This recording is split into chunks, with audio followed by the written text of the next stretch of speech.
ઠાકોર રણછોડરાય મંદિરમાં તુલસી વિવાહના ધામધૂમ પ્રસંગનું આયોજન થયું। કાળિયા ઠાકોરને સોળી શણગાર કરી શાહી વિવાહની લોકોએ તૈયારીઓ કરી હતી।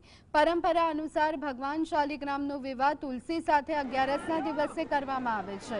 મંદિર પરિસરમાં તુલસી માટે પ્રતિકાત્મક 8 કુંજ તૈયાર કરી તેને સુશોભિત કરી બિરાજમાન કરવામાં આવ્યું। ભક્તો દ્વારા મંદિર પરિસર ભીડભાડ ભર્યું હતું અને હર્ષોલ્લાસમાં વિવાહના અદ્ભુત નજારા જોઈ આનંદ અનુભવ્યો। યજમાનો પોતાના હસ્તે ભગવાનને પરણાવી અને આ વર્ષે વિશેષ શુભ દિનની શરૂઆત કરી, જેનાથી દરેક શુભ પ્રસંગની શરૂઆત શ્રી ગણેશના નામે થવાની પરંપરા પૂરી થઈ। હું લાઈક 98 ની આગળ મારા રાજાધિરાજની કૃપાથી દર વર્ષે અમેરિકાથી મને બોલાવે છે અહીંયા તુલસી વિવાહ કરવા। બસ એક મનમાં ભાવ હોવો જોઈએ કે મારે મારા રણછોડજીનો તુલસી વિવાહ કરવો છે। 98 ની અંદર અમે અહીંયા પ્રદક્ષિણા કરતા હતા અને મનમાં વિચાર આવ્યો કે તુલસી વિવાહ કરવો છે।